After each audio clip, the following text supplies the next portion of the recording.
নুসরাত জাহান। রাজধানীর উত্তরের milestone school and কলেজে বিমান বাহিনীর যুদ্ধ বিমান বিধ্বস্তের ঘটনায় নিহতের সংখ্যা বেড়ে ৩২ হয়েছে। এখনও সিএমএইচ মর্গে রাখা ৬ মরদেহের পরিচয় শনাক্ত করা সম্ভব হয়নি। স্বাস্থ্য মন্ত্রণালয় বিশেষজ্ঞদের তত্ত্বাবধানে ডিএনএ অ্যানালাইসিসের জন্য নমুনা সংগ্রহ করা হয়েছে, পাঠানো হয়েছে সিআইডি ল্যাবরেটরিতে।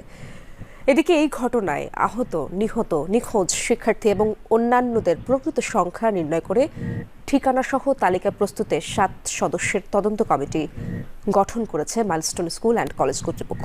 আগামী ৩ কর্মদিবসের মধ্যে প্রতিবেদন দেবে এই কমিটি।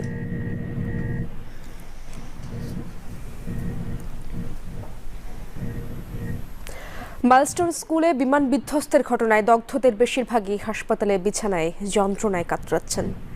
তাদের বেশিরভাগই শিশু। বার্ন ইনস্টিটিউটের চিকিৎসকরা জানিয়েছেন, হাসপাতালে চিকিৎসাধীন ৪৪ জনের মধ্যে ৮ জনের অবস্থা অধিক আশঙ্কাজনক।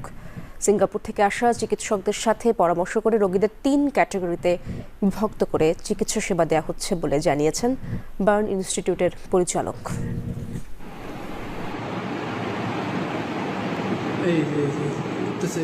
Milestone school and college campus.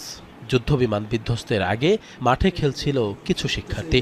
ঠিক সেই মুহূর্তেই আছড়ে পড়ে বিমানটি। এ সময় দিক বিদিক ছুটোছুটি করতে দেখা যায় তাদের।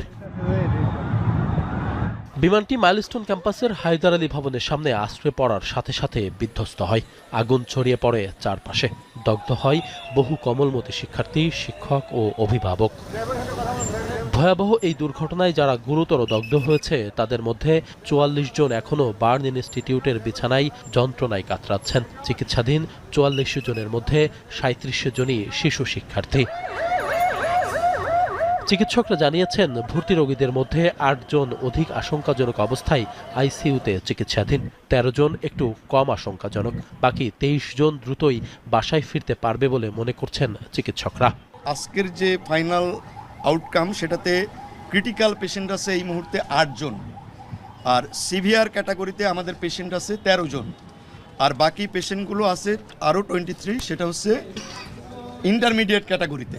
ক্রিটিক্যাল পেশেন্ট বলতে বোঝানো হয় যে পেশেন্টগুলো সবচেয়ে বেশি ইনজুরি এবং ঝুঁকির মধ্যে আছে। এই পেশেন্টগুলোর ক্ষেত্রে আমরা সবসময় বলে থাকি যে এই পেশেন্টগুলোর সম্পর্কে প্রেডিক্ট করা ভেরি ডিফিকাল্ট, তাদের ভালনারেবিলিটি অনেক বেশি।